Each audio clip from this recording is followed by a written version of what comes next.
Legal, agradecendo a nossa Stephanie Toso hoje e sempre. Vamos para que rumo agora, Aninha? A gente vai para o sul do país. Inclusive, já vou colocar aqui ao fundo. A gente pode ouvir um pouquinho. O julgamento do Moro? Foi retomado. Essa é a segunda sessão. Até agora a gente teve o relator do processo, né, que aos processos aos quais o Moro responde, né, por abuso econômico durante a campanha de 2022. O relator votou contra a cassação e um outro desembargador pediu vistas. Então, hoje, o julgamento sendo retomado no Tribunal Regional Eleitoral do Paraná.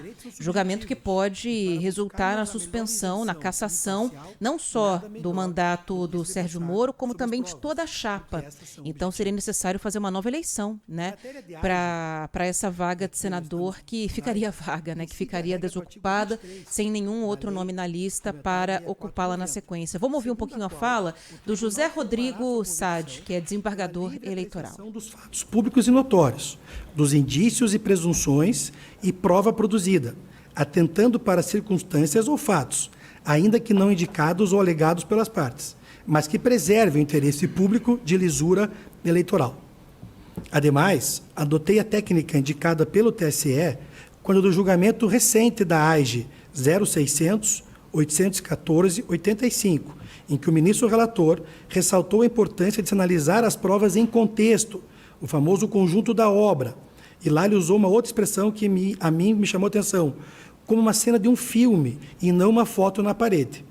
E aqui eu não vou ler, mas eu cito o trecho. Ele está justificando o voto dele, não apresentou o voto ainda, mas está justificando aqui como que ele analisou a situação do Sérgio Moro. Vamos para lá. A Vanessa Fontanella está acompanhando esse julgamento e vai trazer mais detalhes para a gente. Vanessa, boa tarde para você. Oi, Vanessa, boa tarde. São quantos votos no total, Vanessa? Oi, Ana Paula, Joel, ótima tarde para vocês e a todos que nos acompanham. Olha, são 7 votos no total, tá? Nesse momento, o Tribunal Regional Eleitoral aqui do Paraná, ele abriu pontualmente às 2h da tarde. Essa aqui é a segunda sessão do julgamento que pode resultar na cassação do senador Sérgio Moro do União Brasil. A sessão de hoje, né, como vocês estão acompanhando, começou com o voto do desembargador revisor, que é o José Rodrigo Sade. Além dele, restam ainda outros 5 votos.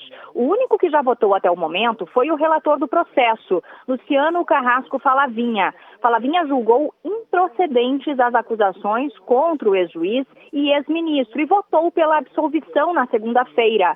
Moro é acusado pelo PL e pela federação formada por PT, PV e PCdoB por abuso de poder econômico, lavagem de dinheiro e uso indevido dos meios de comunicação nas eleições de 2022.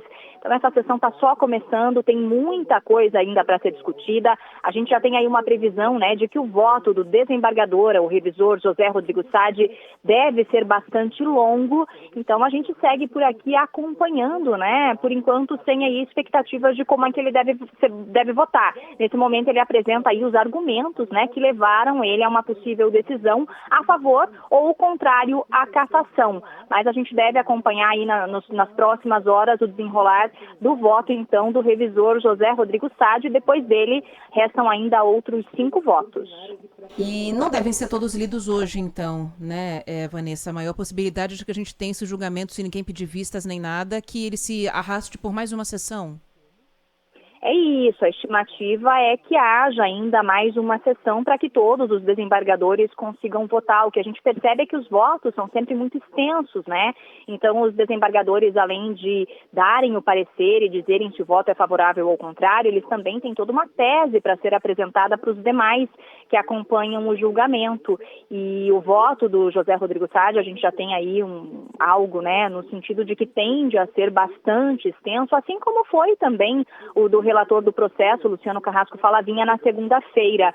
Então, a previsão é de que seja necessária, sim, mais uma sessão, e essa sessão está prevista para acontecer na segunda-feira. Tá bom, vamos aguardar, então. Vanessa... Vanessa, obrigado, querida. Tchau, viu?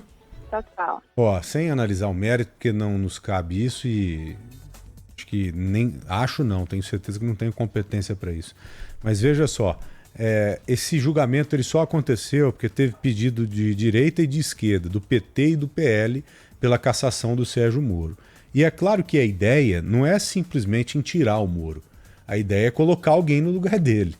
os movimentos no PT e no PL e todos os cantos são os inúmeros, são os maiores possíveis por lá. Porque novas eleições, se o Moro for cassado, serão convocadas. Já tem Gleisi Hoffmann aí se movimentando, a própria ex-primeira-dama Michele Bolsonaro também, já uma possível cotada para ocupar o cargo. Ou seja, esses movimentos inevitáveis já estão rolando, viu, Aninha? É isso aí. Mudando